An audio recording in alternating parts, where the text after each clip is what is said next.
السلام علیکم۔ ہم آپ کو اپنے چینل حرف و خیال میں خوش آمدید کہتے ہیں۔ تمام ویڈیو اپڈیٹس کے لیے چینل کو سبسکرائب کریں اور بیل نوٹیفیکیشن کو آن کر دیں۔ آپ اپنی قیمتی رائے کا اظہار ہم سے کامنٹ سیکشن میں بھی کر سکتے ہیں۔ ویڈیو پسند آنے پر ویڈیو کو لائک کریں۔ آج کی کہانی ہمیں سکھاتی ہے کہ اگر کوئی ہمیں سچ دکھانے والا آئینہ دے دے اور ہم اس میں دیکھنے کا حوصلہ رکھیں تو ہم خود کو اور دنیا والوں کو بچا سکتے ہیں۔ آئینہ: تم خوش کیوں ہو ناہید؟ تمہاری بیٹی کو سسرال والے ایک لمحہ چین نہیں لینے دیتے اور تم ہنستی پھرتی ہو۔ یہ جملہ گلی کے نکڑ پر سنائی دیا اور ایک لمحے کو ہوا رک سی گئی۔ ناہید کا چہرہ زرد پڑ گیا۔ آس پاس کھڑی عورتیں ساکت ہو گئی۔ یہ کوئی انجان آواز نہ تھی، یہ شبنم بی بی کی آواز تھی، وہی عورت جو ہر خوشی کو شک کی نظر سے دیکھتی، ہر مسکراہٹ کو جھوٹ سمجھتی اور ہر عورت کو سازشی۔ شبنم بی بی محلے کی ایک پرانی اور اکیلی عورت تھی۔ سفید جھالردار دوپٹہ، کمر پر باندھا پرانا گرم شال اور ماتھے پر مستقل بل، جیسے برسوں کا غصہ ان کی پیشانی پر نقش ہو گیا ہو۔ یہ پہلا موقع نہیں تھا۔ کچھ روز پہلے جب شازیہ کی بہو اپنے میکے آئی، شبنم بی بی نے یوں گھورا جیسے لڑکی کے چہرے پر جرم لکھا ہو۔ بہو میکے؟ لگتا ہے معاملہ خراب ہے، تبھی واپس آئی ہیں۔ اور جب حورین کے بیٹے کی نوکری لگی سب خوش تھے، مگر شبنم بی بی نے کہا آج کل کے لڑکے 2 دن میں نکال دیے جائیں گے۔ محلے کی ہر عورت شبنم بی بی کی زبان سے ڈرتی تھی، مگر اس کے بارے میں کچھ نہ کہہ سکتی تھی۔ شاید اس کی آنکھوں میں بسی تنہائی سے ڈرتی تھی یا ماضی کی کچھ سنی سنائی باتوں کا لحاظ کرتی تھی۔ گلی میں کچھ دن پہلے ایک نئی عورت آئی تھی۔ سحر جوان تھی، خوش مزاج، نرم گو اور دوسروں کے دکھ درد میں دلچسپی لینے والی۔ ایک روز وہ شبنم بی بی کے دروازے پر کھیر لے کر آئی اور ادب سے بولی، السلام علیکم بی بی جی، میں سحر ہوں، نیچے والے گھر میں رہتی ہوں، آپ کے لیے کھیر بھیجی ہے۔ شبنم بی بی نے تیز نظروں سے اسے گھورا، جیسے دل میں چھپی نفرت کا پہلا نشانہ یہی ہو۔ میں خیرات نہیں لیتی اور زیادہ قریب آنے کی ضرورت نہیں، مجھے خوش شکل اور خوشحال لوگوں سے چڑ ہے۔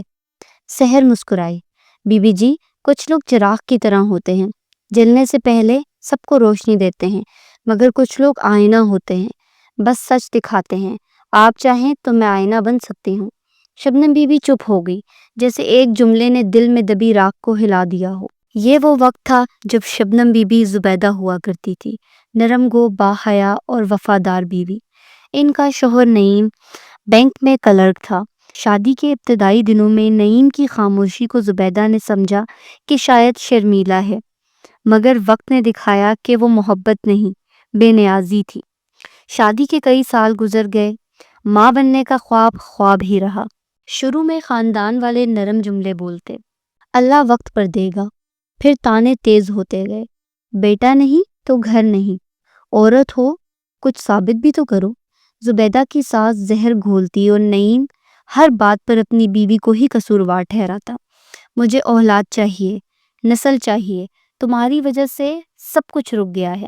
ایک دن زبیدہ نے تنگ آ کر کہا، چلو دونوں اپنا چیک اپ کرواتے ہیں۔ میں مرد ہوں، میرے ساتھ کچھ نہیں، خرابی تمہاری کوکھ میں ہے، نعیم نے جواب دیا۔ ایک رات پہلی بار اس نے زبیدہ پر ہاتھ اٹھایا۔ وہ جو آج تک صبر کرتی رہی، اس رات کے بعد اس کا اندر کچھ مر سا گیا۔ کچھ ہی دنوں بعد اس نے بے دھڑک اعلان کیا، میں دوسری شادی کر رہا ہوں، وہ لڑکی جوان ہے، ماں بن سکتی ہے، میرے لیے بہتر ہے۔ زبیدہ نے چپ چاپ برداشت کر لیا، حتیٰ کہ وہ دن بھی آیا جب خبر ملی نعیم باپ بن گیا تھا، بیٹا ہوا تھا اس کے ہاں۔ اس دن پورے محلے میں مٹھائی بانٹی گئی اور زبیدہ نے اپنی چھت پر آسمان کی طرف دیکھ کر ایک سوال کیا، ربا تو نے مجھے اتنا خالی کیوں کر دیا؟ بس اس دن سے وہ زبیدہ سے شبنم بی بی بن گئی۔ نرم چہرے پر سختی چھا گئی اور دل میں صرف راکھ، حسرت اور حسد رہ گئی۔ سحر روز آتی، کبھی کھیر، کبھی چائے، کبھی فقط ایک دعا کے ساتھ۔ شروع میں شبنم بی بی بدتمیزی سے جواب دیتی، مگر آہستہ آہستہ وہ تلخ لہجہ کمزور ہونے لگا۔ وہ سحر کی عادی ہوتی جا رہی تھی۔ ایک دن شبنم بی بی نے اسے اپنے اندر کا سب زہر سنا دیا، اپنا دکھ، اپنی اولاد کا نہ ہونا، شوہر کا دھوکہ، دوسری بیوی کی فتح اور اپنی تنہائی کا خالی پن۔ سحر نے سنا اور آہستہ سے کہا، بی بی جی، جو دکھ ہمیں جلا دے وہ ہمیں دوسروں کا دشمن بنا دیتا ہے، مگر جو دکھ ہمیں رلا دے وہ ہمیں انسان بنا دیتا ہے۔ آپ کا وقت جلتا رہا، اب تھوڑا رونا سیکھ لیجئے، شاید کچھ بجھ جائے۔ وہ رات شبنم بی بی نے نیند میں نہیں آنسوؤں میں گزاری، اور صبح جب اس نے سحر کے لائے آئینے میں دیکھا تو خود کو پہلی بار پہچانا، ایک تھکی ہوئی، اکیلی مگر جینے کی خواہش رکھنے والی عورت۔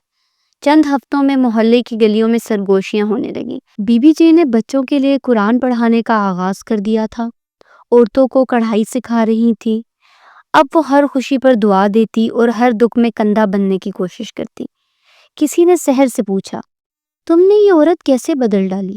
سحر نے مسکرا کر کہا، میں نے کچھ نہیں کیا، میں نے صرف آئینہ تھمایا، باقی انہوں نے خود دیکھ لیا۔ حسد وہ زہر ہے جو دوسروں کو مارنے کے لیے پالا جاتا ہے، مگر سب سے پہلے خود کو جلا دیتا ہے۔